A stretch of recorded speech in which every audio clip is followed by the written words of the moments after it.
Hello guys! Isang mapagpalang araw po sa inyong lahat. A blessed day. Welcome to Jesus Kitchen. Kumusta kayo guys?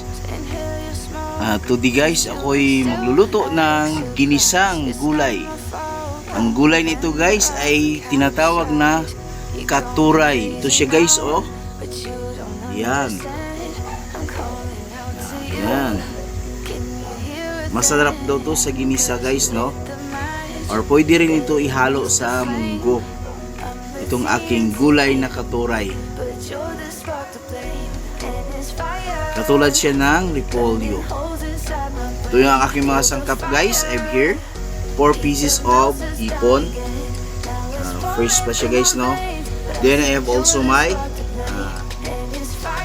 red bell pepper, onion, garlic, at kamatis. Then I use also oyster sauce and yung ating pampalasa, yung wow, sarap. Tara na guys, manood na tayo sa aking lulutuin ginisang katuray. Or in Bisaya guys, sabi daw walay-walay, no? Okay guys, don't forget to like, share, and subscribe sa aking channel. At huwag kalimutang pindutin ang notification bell para updated kayo sa mga videos na aking gagawin pa guys. Hey! Welcome to Jesus Kitchen. Okay guys, ito na yung aking katuray. So para siyang bulaklak guys, no? Una ko rin tong time na magluto ng ganito guys, no? Medyo na-intrigue ako sa ganitong klaseng gulay, no? Yan, ito daw ay katuray. So tinatanggal lang daw to guys, to yung parang pinaka steam niya guys sa loob. Yan, tinatanggal. Di na siya sinasama sa pagluto guys, to guys. Yan. Okay, so ito na yun guys, ang ating igigisa mamaya, no? I mix it with hipon or shrimp and iba pang mga sangkap guys. Guys, tara na, manood na tayo sa aking lulutuing katuray na gulay. Ginisang katuray. Okay guys, ito na ang aking lulutuin ngayon, yung katuray na gulay. So I add first my cooking oil. Yan. Panggisa guys, no? Ayan, medyo kumukulo-kulo konti.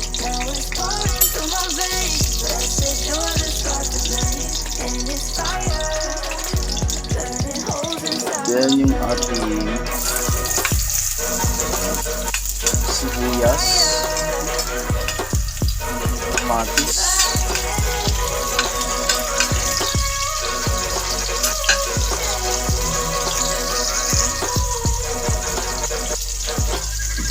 then yung ating garlic guys.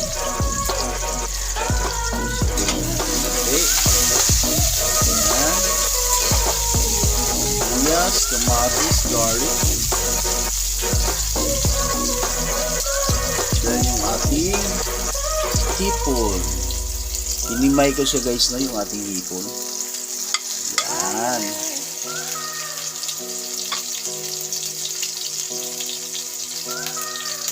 Guys,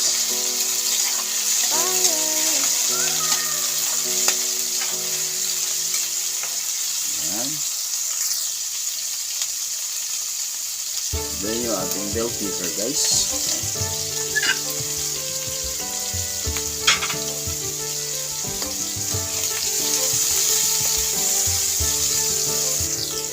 Then yung ating katuray.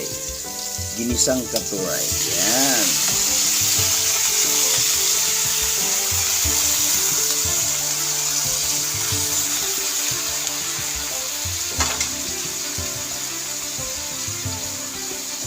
Then we add ating oyster sauce. Mamacita oyster sauce. Guys.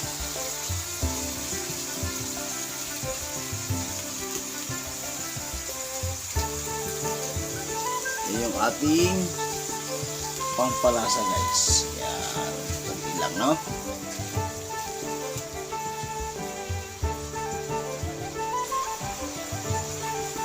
Then add tayo ng kunting salt.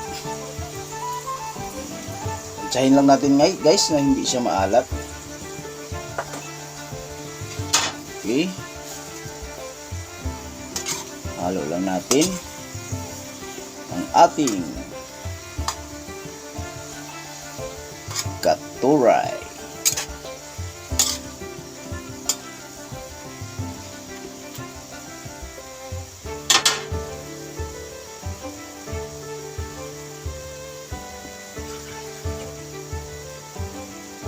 Add tayo ng konting water guys.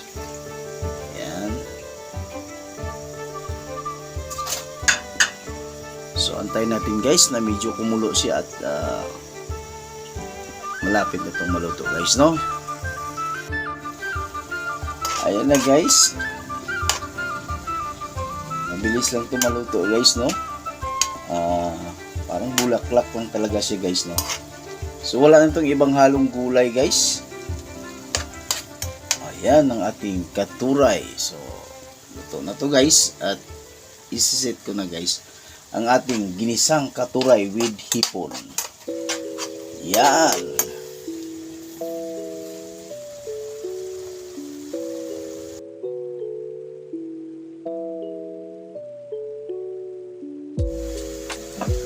Ayan na guys, ito na ang aking ginisang katuray. Ayan.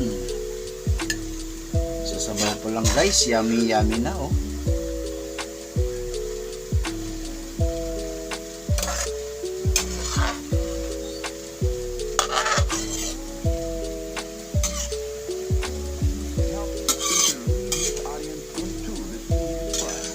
Ayan na guys, ang aking ginisang katuray. Walay-walay sa Bisaya guys. Umuusok pa guys. Yan. Guys, salamat sa inyong panunood sa aking video. Don't forget to like, share, and subscribe sa aking channel, Jesus Kitchen.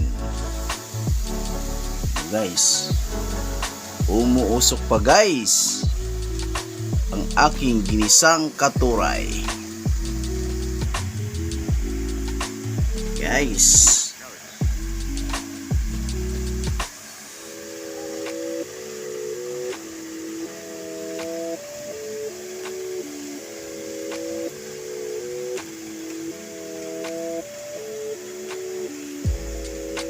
bye bye guys and God bless.